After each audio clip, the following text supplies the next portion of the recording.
আপনারা জানেন যে আজকে এই পশ্চিমবঙ্গ যে ভারতভুক্তি হয়েছে, ভারত মাতার চরণে আমরা যারা বাঙালিরা আশ্রয় পেয়েছি, এটা সম্ভব হয়েছে এই মহামানবের জন্য।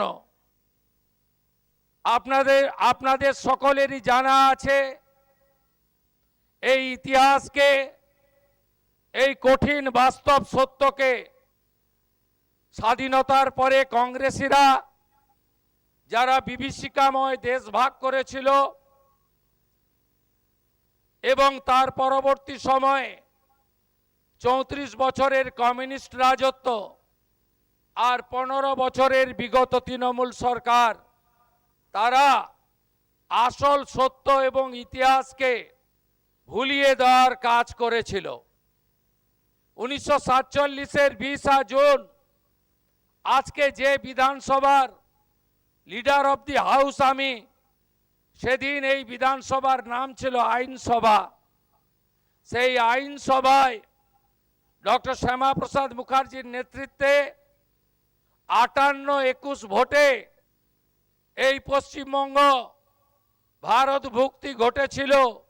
তাই আজকে আমরা ভারত মাতা, মাতা ভারতীর চরণে আমাদের আশ্রয় আমরা পেয়েছি।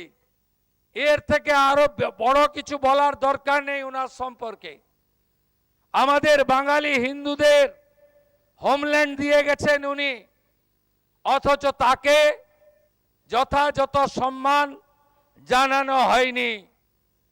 তাকে যথাযথ ইতিহাস বর্তমান প্রজন্ম, আগামী প্রজন্ম, আমাদের বিদ্যালয়ে পাঠ্যপুস্তক কোথাও অন্তর্ভুক্ত করা হয়নি।